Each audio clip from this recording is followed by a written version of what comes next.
Si quieres comprar como inversión, el sueño de muchas personas es comprar una propiedad y que se rente y que se pague sola. Si lo quieres hacer así, al menos en Monterrey y área metropolitana, tendrías que considerar poner de tus propios recursos cerca del 40 o 45% del precio de la propiedad. Yo consideraría que una de las peores decisiones de alguien sería destinar mucho porcentaje de tu ingreso al pago de una mensualidad. El bien raíz pues usualmente va a resguardar el valor y al revés, va a ir ganando plusvalía y el crédito hipotecario es una herramienta para hacerse esa propiedad. Entonces es una muy buena idea tramitar un crédito hipotecario. Siempre hay que tratar de encontrar la mejor propiedad posible. Aquí está la clave, sin estar comprometiendo tampoco tu paz mental. Bienvenidos a este nuevo episodio de Sector Inmobiliario. El día de hoy vamos a aprender de créditos hipotecarios y trajimos un experto con más de 20 años de experiencia.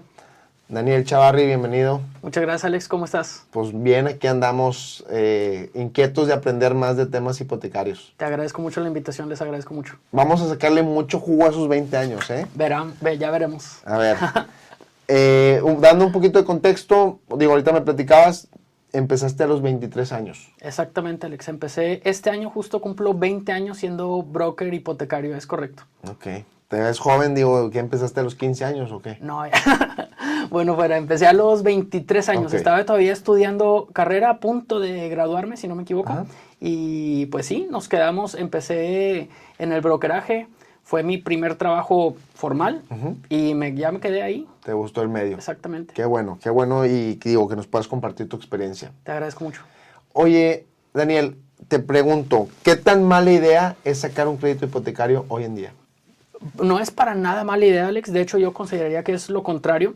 Como bien saben, en el sector inmobiliario, una de las formas que usualmente a la gente más le interesa para invertir es en bienes raíces. El bien raíz, pues usualmente va a resguardar el valor y al revés, va a ir ganando plusvalía y el crédito hipotecario es una herramienta para hacerse esa propiedad. Entonces es una muy buena idea tramitar un crédito hipotecario. Te estás haciendo de una propiedad, de un bien que va a ir ganando valor en el tiempo. Ok. Ahora, mencionas que es buena idea, pero ¿qué tipo de persona o qué perfil de individuo no debería de sacar un crédito hipotecario? Claro, es también una muy buena pregunta, Alex. Y aquí te voy a responder con mi forma de ver las cosas. Mucha gente piensa en esperar el momento adecuado según la economía, según las tasas de interés, según lo que esté sucediendo en el mundo. Desde mi punto de vista, el momento más adecuado depende más bien de cada persona en particular. Y yo sugiero que la persona analice su situación personal, su situación familiar, su situación financiera. Ahí van a encontrar el mejor momento para adquirir un crédito hipotecario. Cuando tengas estabilidad familiar y personal, cuando tengas relativa estabilidad en tu giro de negocio e idealmente que tengas también algo de dinero como lo que llamamos nosotros un colchón o un fondo de protección de pago, ese es tu momento ideal. Cuando no recomendaría que una persona tramitara un crédito hipotecario, cuando ve que pudiera haber algo de inestabilidad en su trabajo o cuando pudiera haber algo de inestabilidad también personal o familiar. Si estás pasando por un proceso de divorcio, quizá no es el mejor momento para tomar una decisión de ese tipo, ¿verdad? Okay. Si estás pasando por una situación mental también complicada, quizá no es el mejor momento para tomar una decisión de ese tipo. Pero si tienes estabilidad personal, familiar y laboral, ese es tu momento. Ahora, hablando acerca de los compradores, ¿cuál es la peor decisión que tú has visto recurrentemente en ellos? Yo consideraría que una de las peores decisiones de alguien sería destinar mucho porcentaje de tu ingreso al pago de una mensualidad. Estamos en un giro, Alex, en el que hacerse de una propiedad muchas veces es un tema aspiracional. Y la gente aspira a la casa más bonita que pueda alcanzar, a la casa más grande que pueda alcanzar, a la casa en la mejor ubicación que pueda alcanzar. Y eso es muy bonito, ¿verdad? Siempre hay que tratar de encontrar la mejor propiedad posible. Aquí está la clave, sin estar comprometiendo tampoco tu paz mental. Entonces, ¿a qué me refiero? Usualmente se recomienda que un cliente no destine más del 30-35% de su ingreso al pago de una mensualidad. Aquí va un dato importante.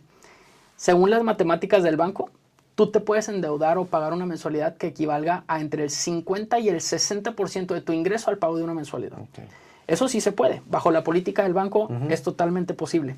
Desde mi punto de vista, no es tan saludable que destines el 60% de tu ingreso al pago de una mensualidad. Podrías entonces estar un poquito intranquilo si algo llega a suceder. Entonces, la mejor decisión para mí sería destinar cerca de un 30-35% al pago de tu mensualidad. Con eso puedes destinar el otro 70% al resto de tu vida, colegiaturas, viajar, ropa, gasolina, etcétera, y dormir bastante más tranquilo.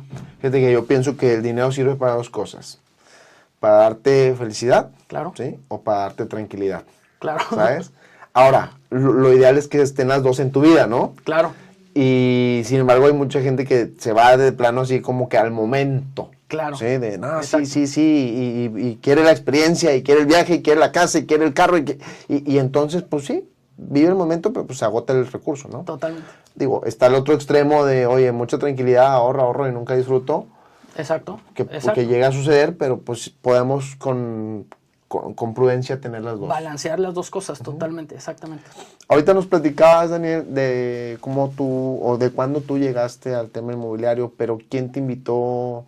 ¿Cómo llegaste a ese trabajo? Claro. ¿Lo viste en dónde o qué fue? Sí, ¿Cómo fíjate sucedió? que yo estudié finanzas internacionales. Había pasado por un proceso de reclutamiento como muchos jóvenes en una empresa de telemarketing. Y de ahí surgió la oportunidad de trabajar en una empresa que ya era de brokeraje hipotecario. Yo todavía no acababa mi capacitación en el telemarketing, me surgió esa oportunidad. Okay. La paga, Alex, era menor a la que tenía en el telemarketing, pero me gustó la idea de que fuera algo más relacionado a mi carrera. En el tema de crédito hipotecario, pues ves de alguna manera tema de finanzas personales, tema de análisis de capacidad de pago, ves algunas cosas mucho más relacionadas a las finanzas. Entonces aproveché, entré en esta empresa, estuve 1 año y medio, 2 más o menos. Después de eso, entré como en una situación en la que iba a decidir si me dedicaba a otra cosa o iba a apoyar a mi papá en otro negocio o si me independizaba. Al final la decisión fue independizarme. Y ahí fue donde lanzamos la empresa de Finance. Pero pues sí, siendo todavía estudiante, terminando mis prácticas, entré a trabajar en este giro y ahí me quedé ya. Ahora, empezaste, me imagino, con un tercero. Estuviste un tiempo ahí trabajando. ¿En qué momento inicias con tu propia empresa? Sí, después de cerca de 2 años estuve analizando ese proyecto de independizarme. Y eso fue 2000, si no me equivoco, 2005, 2006 más o menos, a inicios de 2006 si no me equivoco, ahí es donde empezamos el negocio. Inicialmente, la empresa que abrimos se llamaba Opción Financiera Monterrey. Como broker hipotecario, Alex, tienes que pertenecer a un master broker. Forzosamente tienes que pertenecer a un master broker. El master broker al que nosotros pertenecemos se llama Opción Financiera. Llegué a un acuerdo con Opción Financiera para abrir la sucursal, se podría decir, de Monterrey. Y los primeros años nos llamamos Opción Financiera. Perfecto. Después de algunos años nos dimos cuenta de que mucha de nuestra competencia se llamaba muy parecido. Había nombres bastante parecidos.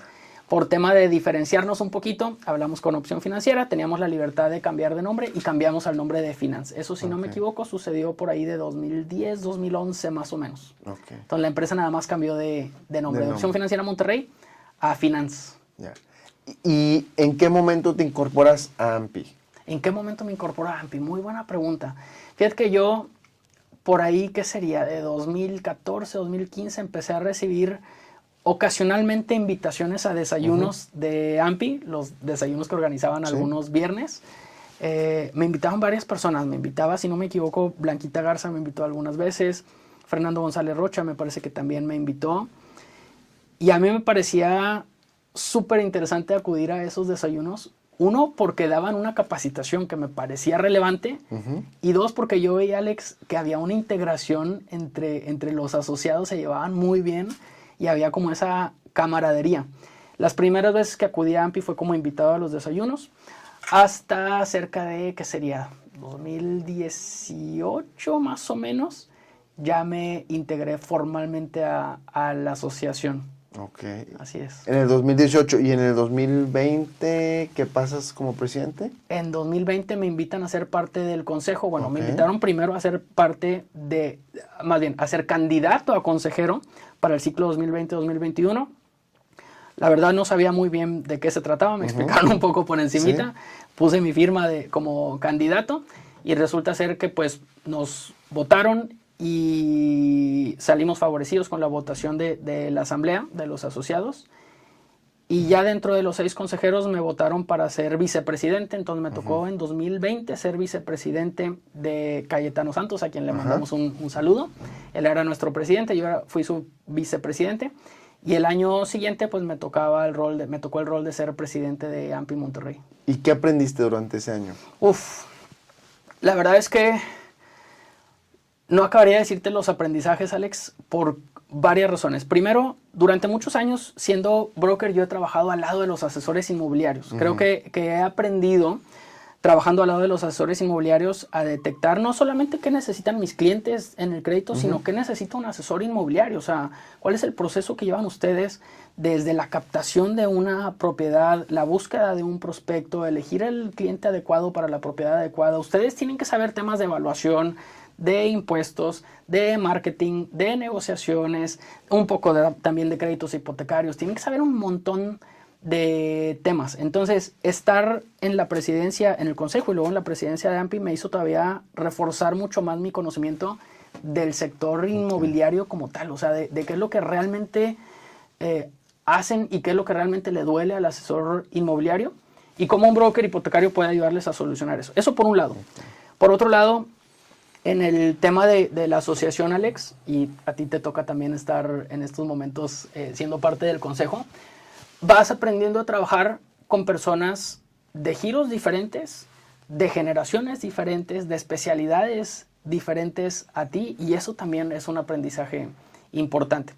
Para bien o para mal, en el equipo de nosotros, en el equipo de finanzas, pues yo decido quién entra y quién no entra. Ahí vas escogiendo o eligiendo un cierto perfil de la gente con la que vas a trabajar. En AMPI no sucede así. En AMPI, con las personas con las que vas a trabajar en el consejo, pues no las elegiste necesariamente tú, las eligió el consejo, y tienes también que aprender a trabajar con diferentes personalidades, diferentes... Todo eso también es un aprendizaje importante. Aprendes también a liderar y sobre todo a delegar cosas. La gente que ha sido presidente de AMPI seguramente no me va a dejar mentir, no puedes hacer todo.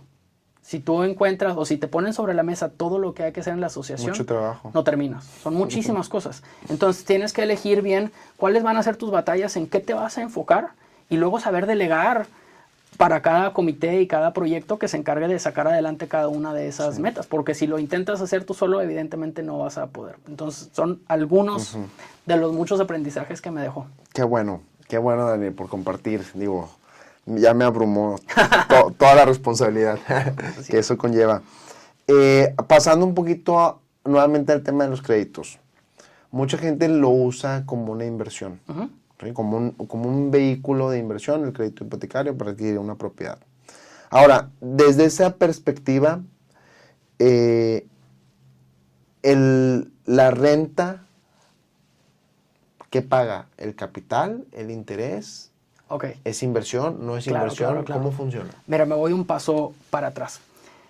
Obviamente si lo quieres como resumir, hay 2 maneras de ver el proyecto de un cliente. Uno que lo hace para su persona o para su familia y otro que lo hace como inversión. Ahora, si nos enfocamos en el tema, cuando hablas del tema de la persona o de la familia, pues es un proyecto muy bonito porque normalmente es el sueño de muchas personas o familias hacerse de su primera propiedad, ¿verdad? Y a diferencia de Estados Unidos, en que la gente compra constantemente, en México y en Latinoamérica en general, pues compras 1, 2, 3 propiedades a lo largo de tu vida.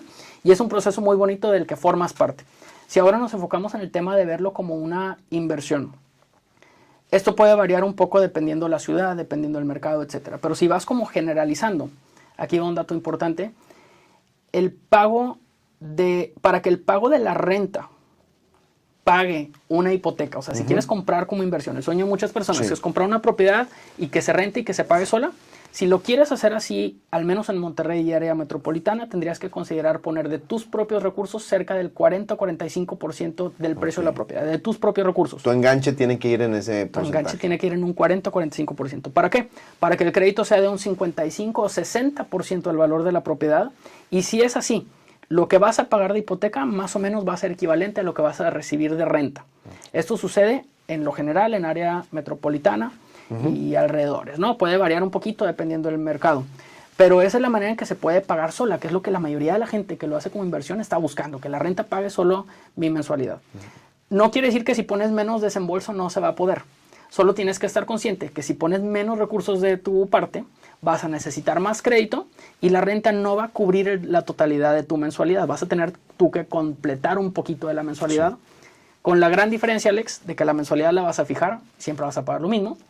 Y la renta cada 12 meses la puedes ir incrementando de tal manera que en algún momento se van a empatar la renta contra la mensualidad y después le vas a sacar ya una utilidad. Todo esto obviamente mientras la propiedad va generando plusvalía casi en automático, ¿verdad? De hecho, fíjate que hay algunos ejercicios así muy financieros donde ese cruce de lo que, haz de cuenta, de lo que tú pagas de renta y luego lo que tú pagas de hipoteca más o menos se da como en el año, entre el año 5 y el año 7. Correcto. ¿Sí? Sí, que sí, ya... Sí.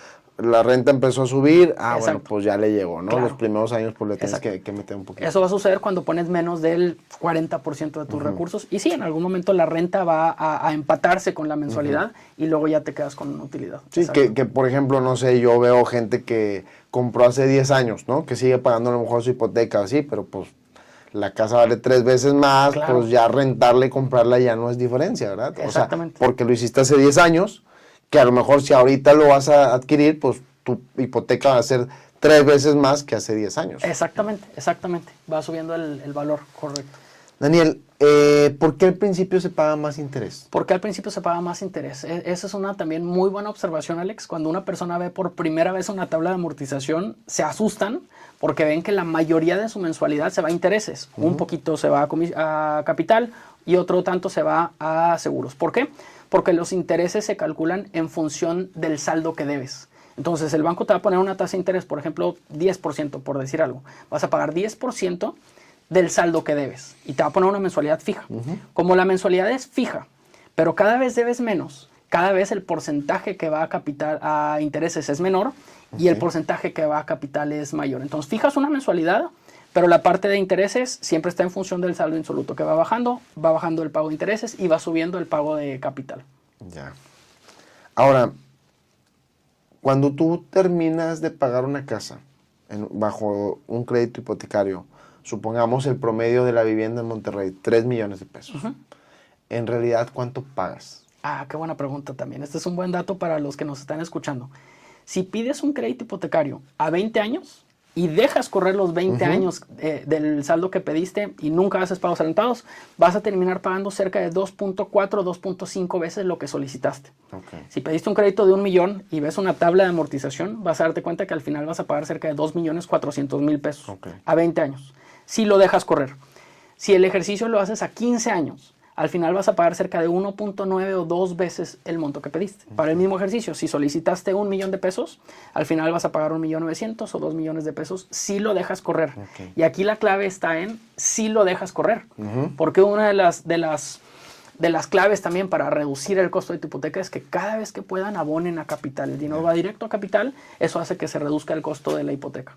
Fíjate que he escuchado, o sea, me han dicho, no tengo ese ejercicio, que si los primeros 3 años haces quién sabe qué tanta aportación, le bajas un chorro de años al final. ¿Cómo está eso? A ver, explícame. Claro. Explícame ese truco. Sí, mira, siempre una de las recomendaciones que damos a los clientes es que cada vez que puedan den aportaciones a capital, o sea, den pagos adelantados. ¿Por qué? Porque el dinero que tú des, ahorita hablamos de la mensualidad. Tu mensualidad normal lleva intereses, seguros, comisiones y amortización a capital. La clave está en la amortización a capital.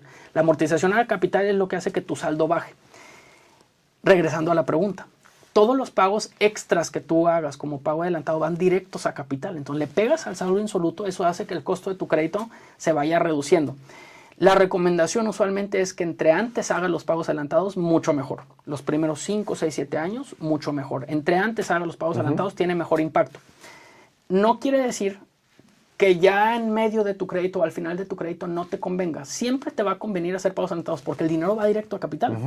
Pero recordemos que al principio las mensualidades llevan mucho interés y poquito capital. Entonces, siempre te va a convenir hacer pagos adelantados. Pero te conviene mucho más hacerlo en los primeros años. Precisamente por ese efecto, que al principio estarías pagando muchos intereses. Cuando le pegas a capital al principio, baja saldo insoluto y en automático baja el costo de tu crédito. Ahora, ¿cuál es la diferencia entre depositar a capital y hacer rentas adelantadas? Rentas adelantadas. ¿A qué te refieres con rentas adelantadas? O más bien mensualidades, como que pagas, adelantas mensualidades, ¿no? O sea, ¿al tiempo o al capital? ¿A qué le apostamos? Claro, gran pregunta. Mira, en algunos bancos no te van a preguntar, Alex, y más bien desde el principio tienes que elegir cuál de las dos va a ser, si va a ser a reducción de plazo o si va a ser a reducción de capital. Aquí me voy un paso también para atrás. Todos los pagos que den van directos a capital. El efecto es el que puede cambiar. Que el dinero vaya a capital para efecto de reducir plazo y terminar más rápido, o que vaya a capital para efecto de bajar mensualidad. Financieramente, así en concreto, es mucho más económico reducir plazo. ¿Económico en qué? En el costo a largo plazo. Okay. Si tú sumas el costo total del crédito y abonaste a capital para reducir plazo y terminar más rápido, te vas a ahorrar mucho más dinero que si abonas a capital y reduces mensualidad. ¿En cuáles casos recomendaría yo uno y otro? Si la mensualidad no le está apretando al cliente, si no te está ahorcando, reduce plazo. Terminas más rápido y el ahorro que vas a tener es mucho más fuerte. Sin embargo, en algunos pequeños casos, para algunos clientes va a ser más conveniente bajar el costo de su mensualidad. ¿Por qué? Porque eso les puede hacer sentirse un poquito más tranquilos y después les puede dar una mensualidad más barata, te puede hacer que después tengas más facilidades para hacer pagos adelantados con más frecuencia. Pero solo en esos pequeños casos puede ser conveniente bajar mensualidad. En el resto, es mucho más barato a largo plazo abonar a capital para efecto de reducir plazo y terminar más rápido. Ok, ya queda entendido, ¿eh? me gusta, la verdad, tu explicación muy, ¿cómo te diré? Muy práctica, ¿eh? Gracias. Gracias por transmitirnos eso. Al contrario. Ahora, ¿qué enganche se necesita para un crédito hipotecario? Supongamos igual 3 millones. ¿Qué tenemos que contar? ¿Qué recursos? O sea, ¿o qué porcentaje? Vale. Esta información es bien práctica también, tanto para los clientes como para los asesores inmobiliarios, y es una manera en que nosotros vamos como perfilando relativamente rápido si para el cliente es viable comprar en este momento o no es viable comprar en este momento. Si el crédito es solamente con banco, el banco usualmente va a financiar máximo 90% del valor de la propiedad. Respondiendo a tu pregunta, el cliente tiene que poner de su propio dinero el otro 10% para completar el precio, más los gastos iniciales, avalúo, apertura, en algunos bancos cobran investigación y gastos de notaría. Entonces, si el crédito es con banco, el banco pone 90%, el cliente tiene que poner el otro 10% más gastos iniciales. Si el crédito es cofinanciado, o sea, Cofinavit o Foviste para Todos, que es Infonavit más banco o Foviste más banco, puede financiarse hasta el 100% del precio de la propiedad, que quiere decir que puede darse el caso, dependiendo de la capacidad de pago del cliente y el monto que tenga acceso en Infonavit o en Foviste, puede darse el caso en que el cliente no tenga que poner nada de enganche y solo tiene que preocuparse por los gastos iniciales, apertura, avalúo, investigación y gastos de notaría. Ok. ¿Y esos gastos adicionales en porcentaje, cuánto es? Claro. Voy a hablar para Nuevo León específicamente porque puede cambiar un poquito. El costo del avalúo, bueno, esto es a nivel nacional, en promedio va a costar más o menos 0.35% del precio de la propiedad. Es un dato estimado. La comisión por apertura usualmente es del 1% del monto de crédito. En algunos bancos pueden omitir la comisión por apertura porque el producto así es o porque tienen alguna promoción, pero si lo quieres generalizar es el 1% del monto de crédito. Casi ningún banco cobra investigación. Los que sí lo cobran cerca de 750 pesos. Y el cuarto gasto, que es el más importante, son los notariales. Los gastos notariales implican ISAI, que es impuesto sobre adquisición de inmuebles, honorarios de notaría y gastos de registro, tanto de la compraventa como del crédito. Los gastos notariales en Nuevo León más o menos van a rondar cerca de 5.5% del precio de la propiedad. Si vamos sumando la apertura, más el avalúo, más la investigación, más los notariales, de manera estimada más o menos es un 7% del valor de la propiedad. Más o menos. Entonces el 10 de enganche más el 7, necesitas un 17 de lo que te gustó. Hay que traer en la bolsa 17%. Mínimo 17%. Y si es Cofinavit, pues mínimo el 7% de los gastos, porque puedes financiar el 100% del precio. Ok, perfecto. Ahora, hoy en día, vemos tasas, no sé, yo he visto del 9.9, 10, 11. Ahora, ¿qué es una buena tasa? ¿Qué es una mala tasa? Porque también a veces yo veo que hay productos engañosos. Claro. Diste en el clavo con algo que es bien importante sobre todo para los clientes, Alex. Hemos comentado ahorita que en una mensualidad pagas intereses, amortización a capital, seguros y comisiones. ¿Por qué es importante esto? Porque puede haber, justo como lo dices, un producto con una tasa de interés muy barata, pero costo de comisiones y seguros caros. O al revés, un producto con una tasa de interés promedio que no se venda tan atractiva, pero con costos de seguros y comisiones muy baratos. Y puede ser que al final te convenga más el de la tasa que parece promedio que el de la tasa que se ve más baja. ¿Cuál es la que yo comento como una recomendación? Más que comparar tasas, compara el pago que vas a realizar con pesos y centavos a tu mensualidad. Tal cual. Eso lo ves en una mensualidad integral o en una tabla de amortización para que veas cómo se va a comportar en realidad con pesos y centavos tu mensualidad. Ahí está la clave. O sea, ver toda la película completa. Claro, verlo en una tabla de amortización. Y eso, por ejemplo, ¿tú lo externas al cliente en el momento que se sienta contigo? Sí, totalmente. Nosotros cuando trabajamos con un cliente le presentamos opciones que se adapten a su proyecto y a su perfil. Le presentamos alternativas de varios bancos y el cliente va a ver perfectamente cuál es la tasa de interés, pero también va a ver cuál es su pago integral, o sea, su pago total del crédito, tanto en la mensualidad como en el costo total del crédito. Y eso para mí es mucho más relevante que la tasa de interés.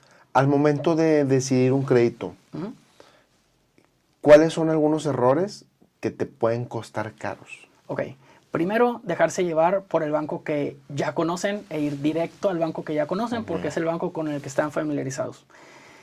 Ahorita hablamos del costo total de un crédito. Cuando comparas, puedes darte cuenta que puedes ahorrar muchísimo dinero, quizá en algún banco con el que no trabajabas antes. Entonces, primer error, ir directo al banco con el que ya trabajas o el que ya conoces sin haber comparado. Ese es primer error. Segundo error, precisamente también lo acabas de comentar, preguntar cuál es la mejor tasa de interés. Para mí más bien sería cuál es el crédito más adecuado para mí en condiciones totales, no nada más en la tasa de interés. Creo que por ahí va. Muy bien. Ahora, ¿cuál es el perfil que sí es candidato para un crédito? Nosotros trabajamos solamente con la banca tradicional, Santander, Banorte, Scotiabank, HSBC, etcétera, ¿no? Estos bancos normalmente van a pedir que el cliente tenga ingresos demostrables, que tenga buen buró de crédito y que tenga capacidad de pago. Obviamente revisan mucho más cosas, revisan bastante más piezas del rompecabezas, pero las tres más importantes son ingresos demostrables, buen buró de crédito y capacidad de pago. Esos son los 3 puntos. Ok. Ahora, si yo quiero comprarme una casa de, vamos a suponer, 20 millones de pesos a través de un crédito hipotecario, traigo el 10%, ¿cuánto necesito estar ganando? Ok, debes de demostrar ingresos que sean entre 2 y 3 veces la mensualidad que te va a quedar. Para un crédito, vamos a hacer matemáticas bajo ese ejemplo, Alex. Vamos a irlas poniendo de manera estimada. Si estás hablando de una propiedad de 20 millones de pesos, el 90% es son 18 millones de pesos, ¿no? Las mensualidades más o menos van a rondar cerca de 200 mil pesos. Hay que demostrar ingresos que ronden entre 400 y 600 mil pesos al mes, más o menos. Si lo vamos bajando, un ejemplo más típico en Monterrey. Alguien que compra una propiedad, vamos a poner de 5 millones de pesos y necesita un crédito, vamos a suponer, de 3 millones de pesos, meramente como ejemplo. Para una mensualidad de 3 millones, para un crédito de 3 millones, te quedan mensualidades de más o menos 33 mil pesos y hay que demostrar ingresos entre 60 y 90 mil pesos al mes, que son 2 o 3 veces la mensualidad que vas a pagar. Más o menos por ahí va la matemática. Ahora, si quiero sacar mi crédito y tengo temas con buró, ¿se puede? ¿Se puede, no se puede? Y ahorita te voy a hacer otra pregunta que tiene que ver con esto. Va. Cuando un cliente me dice a mí que ha tenido un detalle en buró, mi siguiente pregunta es, cuéntame un poco más para entender cuál detalle en buró tienes, porque hay algunos detalles que se resuelven de una manera, otros que se resuelven de otra manera y hay otros que no son tan sencillos de resolver. Te voy a poner algunos ejemplos de posibles problemas con los que puede tener un cliente. Un posible problema es que tiene un saldo pendiente por pagar. ¿Cómo se resuelve ese? Relativamente sencillo. Te pones al corriente con ese saldo que tenías pendiente y listo, check. Otro posible problema es que tengas un histórico de pagos negativo, que quiere decir que tienes pagos impuntuales marcados en tu buró. ¿Cómo se resuelve eso? Poniéndote al corriente y siendo puntual en tus siguientes meses para que ya aparezcan pagos puntuales más nuevos y los pagos impuntuales se vayan quedando atrás. Otro tipo de problema un poquito más grave es un tema de una quita o un quebranto. Una quita o un quebranto quiere decir que alguien tuvo un atraso lo suficientemente grave para que el banco le ofreciera pagarle menos a cambio de ya cerrar esa cuenta. Y eso, Alex, mucha gente lo ve a veces como una buena idea. Pues el banco me está ofreciendo pagarle menos de lo que le debo, donde firmo, ¿verdad? Puede parecer una buena idea, pero cuando el cliente hace eso, le marcan con una quita o un quebranto en buró. Y eso es una muy mala señal cuando estás pidiendo un crédito, porque la señal que estás dando es que te atrasaste lo suficiente que el banco se desesperó y le pagaste menos de lo que le debías inicialmente. Eso no se resuelve tan rápido. ¿Cómo se resuelve un tema de una quita o un quebranto? Tienes que acudir a la institución con la que habías pedido la quita, tratar de llegar a otra negociación para pagarle lo que quedó pendiente y que te quiten esa nota de quita. Estoy generalizando mucho, claro. ¿verdad? Cada caso se ve en particular. Ahorita que mencionas el tema de quita, ¿qué pasa cuando ya tu deuda ya no la trae el banco, sino ya pasó de un despacho de cobranza a un segundo despacho? A lo mejor ya estás en el tercero y oye, no sé, me saqué la lotería, ahora sí quiero arreglar y quiero arreglar bien. Pero ya no directamente con el banco. ¿Cómo soluciono eso? Claro, tienes que ir dando con la institución en la que cayó en cobranza esa cuenta. Cuando el banco ya la pasó a un despacho de cobranza, pues realmente tienes que llegar con el despacho de cobranza. Okay. Sí, en muchos casos ya tiene que resolverse de esa manera. Y a muchos clientes les pasa que dicen, oye, me endeudé con este banco, y después de varios años llegan a acercarse a ese banco ya no reconoce ese crédito. O ya no existe. Ya no existe. O ya vendió la cartera a un despacho, ya hay que resolverlo directamente. Ahora también, en muchos casos se tiene un criterio, Alex. ¿A qué me refiero con que se tiene un criterio? No es lo mismo una persona que tenga mal historial y a lo mejor una nota de quita para una cuenta pequeña y tiene una cuenta en problema de emburó, pero tiene otras 5 o 6 buenas. La excepción fue la que tuvo el problema. Que una persona que tiene 2 cuentas con problema en buró y ninguna buena. ¿Me explico? O sea, puede haber como cierto criterio en el analista y si ve que la mayoría son buenas y esta del problema fue una excepción, puede haber criterio y puede ser que sea autorizable ese caso. El problema es cuando tengo solo cuentas malas y no tengo una cuenta buena que me haga contrapeso. Es difícil que ahí un banco autorice una línea de crédito así, ¿verdad? Ahora, en el supuesto que estamos platicando que ya tu deuda llegó con un despacho, ya estás ahí con el primero, segundo, tercer despacho y quieres liquidar el 100%, el despacho tiene la facultad para borrarte o sea, que no te marque como quita, sino dejarte totalmente limpio. En muchos casos se puede llegar a una negociación así. Tienes que obviamente plantearle al despacho o al banco que, oye, quiero pagar la cuenta del saldo que te debía, pero lo que necesito es que me marques la cuenta cerrada, que la marques en ceros y que de preferencia quites la nota, válgame la redundancia, de quita o de quebranto. Entonces sí se puede, pero tienes que llegar a decirle que esa es tu intención, ¿verdad? Para que te digan cuál es el costo de hacerlo de esa manera. Se puede negociar esa parte. Ahora, hay gente también que escucho de repente, el primo de un amigo, ¿verdad? No, pero sí escucho de repente esta cuestión de que, oye, no, pues ya pasaron 5 años, 6 años, ya mi deuda ya no existe. ¿Qué tan real es eso? Ok, es relativamente real. Es real en parte. Normalmente el historial en buró va a permanecer en promedio 5 o 6 años, a partir de que la cuenta se cierre. Ahí está la clave, a partir de que la cuenta se cierre. Cuando el banco cierra esa cuenta, ya apareciendo en ceros, 5 o 6 años después va a dejar de aparecer. Varía mucho dependiendo del monto que dejaste pendiente, puede ser que sea antes, pero normalmente 5 o 6 años después va a dejar de aparecer. El problema es si el banco no cierra esa cuenta, no han empezado a correr ese número de años. Eso es bien importante. Y ojo, otra cosa que mucha gente desconoce es, puede dejar de aparecer en buró, pero ese banco con el que tuviste el problema lo va a guardar, se le conoce como en buró interno. Entonces a veces me dicen, oye, tuve un problema, voy a inventar nombres, meramente para ponerlo como ejemplo. Tuve un problema con Banorte hace muchos años, veo que ya no aparece en buró de crédito. Ya ningún banco lo va a ver, pero Banorte sí. Mismo ejemplo con HSBC y con Santander y con todos. O sea, cuando deja de aparecer en un buró ya nadie lo va a ver, excepto ese banco que sí lo guarda en sus registros. Y se queda permanente. Y se queda permanentemente hasta que no te acerques a la institución y acuerdes que te borren también de buró interno. Daniel, ¿rentar es tirar el dinero? Yo creo que depende mucho de las situaciones, Alex. Yo evidentemente tengo un sesgo que me hace inclinarme por comprar una propiedad, por el giro al que me dedico y porque todos los días vemos eso. Entonces yo favorezco la decisión de comprar, pero creo que no en todos los casos rentar está mal. Puede ser adecuado en algunos casos en el que pues necesitas que tu renta sea un poquito más barato que lo que te saldría una hipoteca y te puedes hacer como de flujo, puedes ir acumulando algo de ahorros para después dar ese paso y comprar. o si no estás seguro de en qué ciudad vas a vivir en los siguientes años, o si no estás seguro de cuál va a ser tu composición familiar. O sea, me inclino obviamente a favor de comprar. Siento que usualmente y financieramente es una mejor decisión que rentar. Sin embargo, entiendo que en algunos casos rentar puede ser una solución para alguna persona o para una familia. Ahora, tú llevas muchos años en el mercado inmobiliario, más de 20. ¿Has visto que ha disminuido la cantidad de gente que opta por comprar en vez de rentar? No, yo he visto que sigue el interés por comprar. Yo he visto que a pesar de lo que mucha gente piensa de que, oye, los jóvenes no quieren comprar, nosotros vemos jóvenes que compran recién casados o solteros o solteras. Creo que sigue existiendo ese interés por comprar.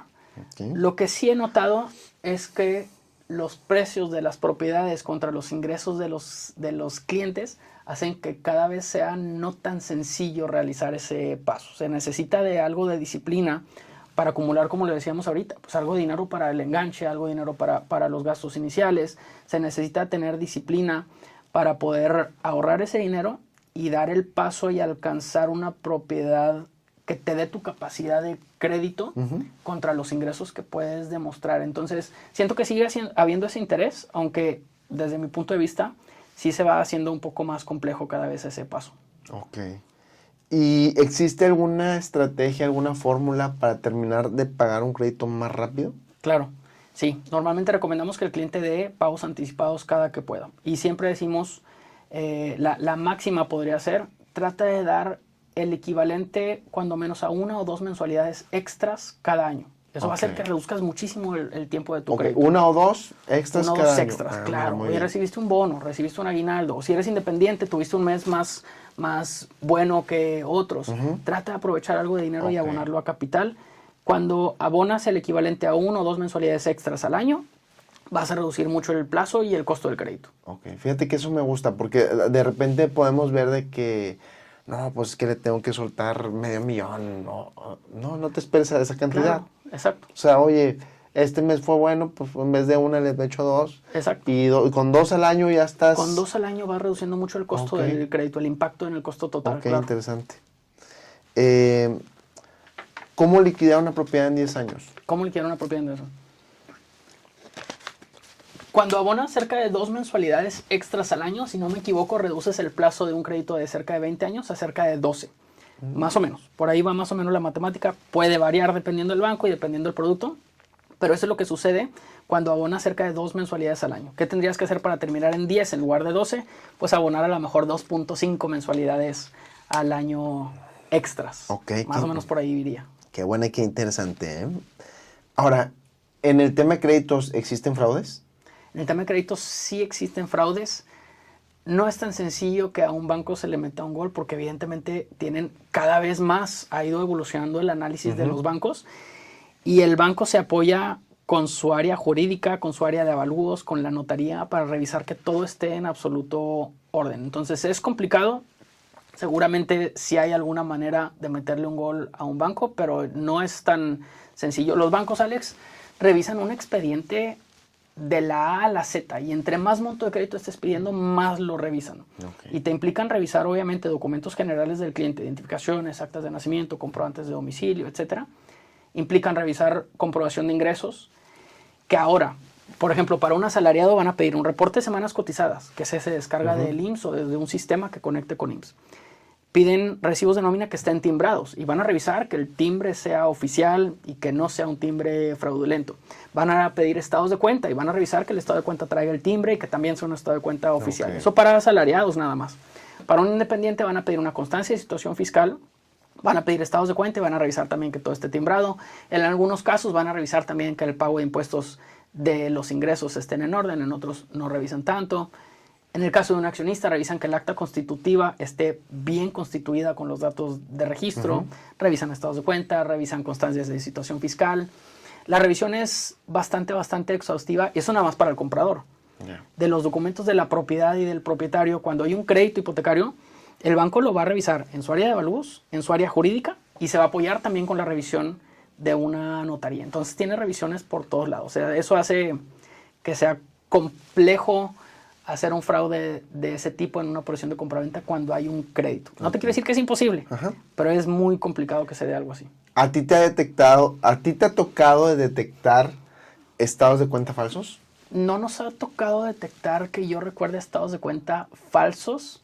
Sí nos ha tocado detectar, si no me equivoco, recibos de nómina o recibos de honorario que traían un timbre, que también es relativamente fácil revisar, porque cuando tú pones tu cámara del teléfono en el código QR, te va a mandar los datos oficiales del timbrado del SAT de ese documento.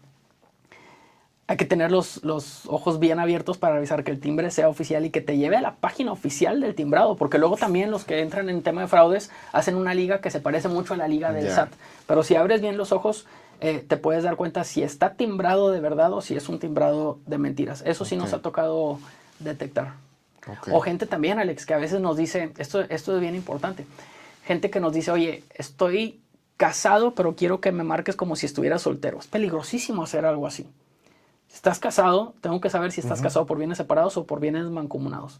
No puedo mentirle al banco por una situación de protección del banco, de protección mía y de protección también del cliente. Es peligrosísimo hacer un movimiento de ese tipo. Eso también nos los han planteado, puesto sobre la mesa, y ahí hay que negarse rotundamente por protección de todas las partes.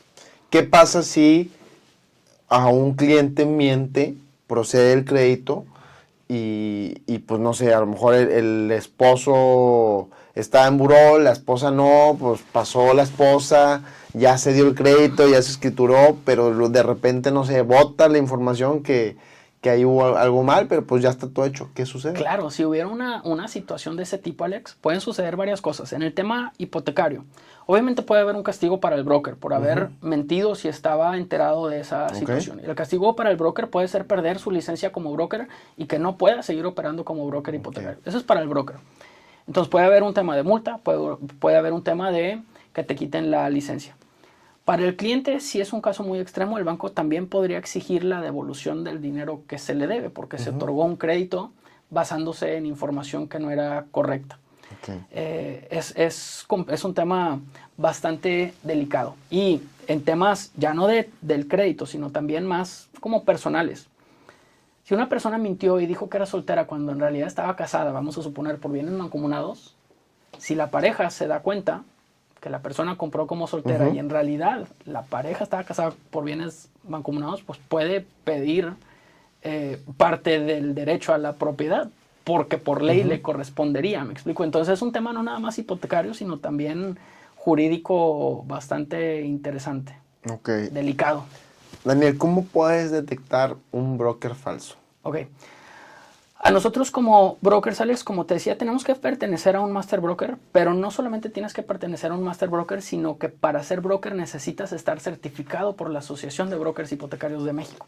Nosotros necesitamos una licencia y esa licencia tiene vigencia de 2 años. Entonces, cada 2 años tenemos que estar renovando nuestra licencia. Esto implica un examen, tienes que pasarlo de manera satisfactoria para renovar otros 2 años. ¿Cómo puede un cliente detectar un broker que sea falso? Bien sencillo, puedes pedirle su clave de broker.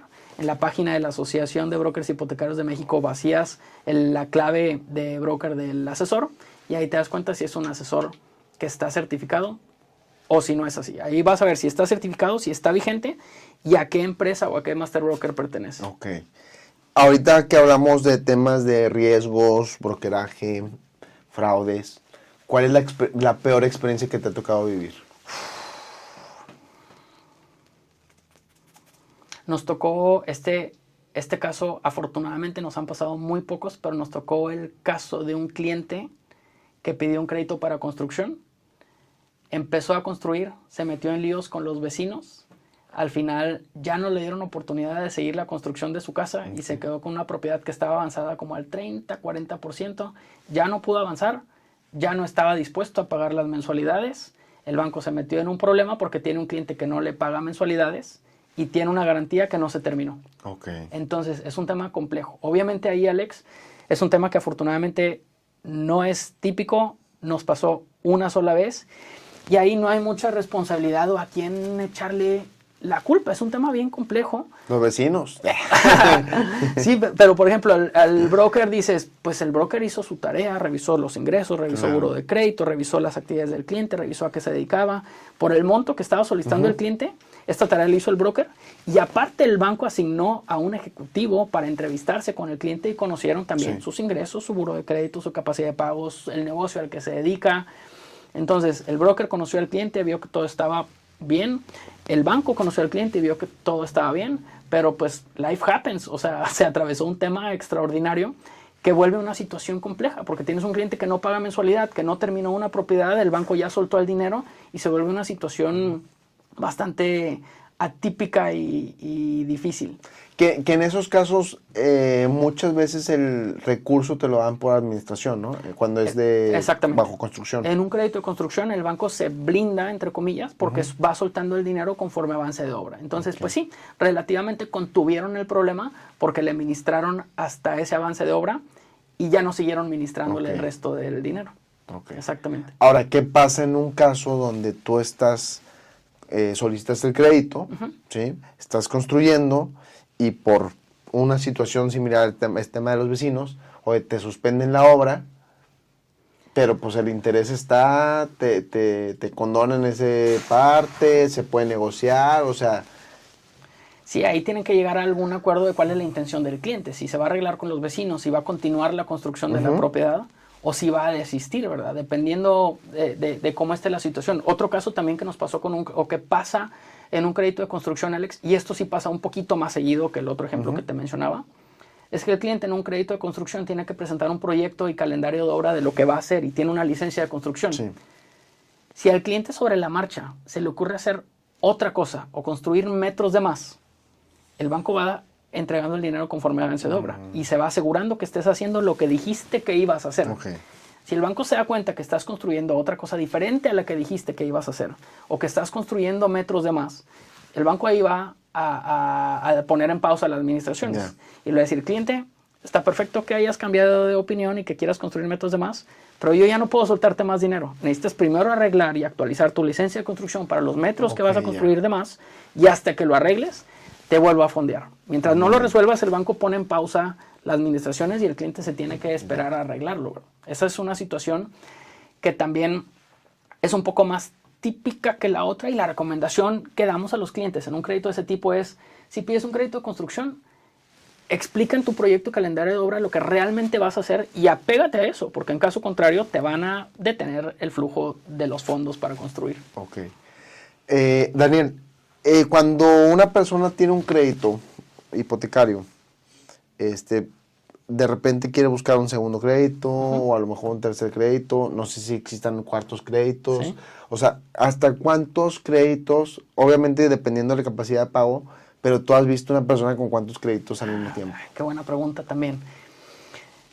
En realidad depende del banco. Hay bancos que no tienen límite en el número de crédito que puedas tener siempre y cuando tu capacidad de pago lo soporte. Y regresamos a las matemáticas que hablábamos hace ratito. Mientras el pago de tus mensualidades, tanto lo que ya estás pagando más la que estás solicitando, no rebase el 50% de tus ingresos, tú ahí puedes apretar el número de hipotecas que tú quieras. Y algunos no tienen límite. Otros sí te van a decir, sabes que yo te presto máximo 2 o máximo 3, o sabes que el tercero sí te lo presto, pero te lo aforo al 70% de financiamiento en lugar del 80 o del 90. Entonces depende mucho del banco y del cliente, pero casi todos te van a topar en 2 o 3 y algunos no te van a limitar mientras tengas capacidad de pago. ¿Tú ves también el tema de créditos puente? Nosotros no vemos tema de crédito puente. Puro crédito hipotecario. Exacto, puro individual, exactamente. Especializados en crédito individual hipotecario. Con bancos, con Infonavit, en Foviste, específicamente en Foviste para Todos, que es Foviste más banco, pero todo lo que es individual, es correcto. Ok, muy bien. Pues digo, nos ha servido mucho esta información que nos compartes.